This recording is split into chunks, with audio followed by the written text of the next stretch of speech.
আসসালামু আলাইকুম বন্ধুরা, দেখেন আমরা এই পথ দিয়ে যাচ্ছিলাম, তো হঠাৎ একটা মাছরাঙা পাখি সে ক্ষেতের যে জাল দেয় নেট আর কি, সে নেটে বেঁধে গেছে। তো আমরা সবাই মিলে তাকে রেস্কিউ করার চেষ্টা করলাম। তো পাখিটার গায়ে অনেক নেটের যে সুতো এগুলো পেঁচা গেছে।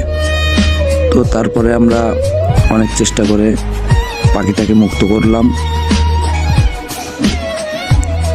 তো মুক্ত করার পরে আমরা পাখিটাকে ছেড়ে দেওয়ার ব্যবস্থা করলাম। তো পাখিটাকে বসানোর পরে ওরে তাড়িয়ে দিলেও যাচ্ছে না, মানে উঠতে পারছে না, ব্যথা পাইছে। তো পরে সে পানিতে পড়ে যায়। তারপরে তাকে আবার আমরা রেস্কিউ করার পরে আমি নিজে তাকে আমার বাড়িতে নিয়ে যাই। নিয়ে যাওয়ার পরে সকালে তাকে খাঁচা থেকে বের করার পরে তাকে যেই ছেড়ে দিই সে উঠতে পারে। যাক, নিজের কাছে ভালো লাগলো। ধন্যবাদ সবাইকে।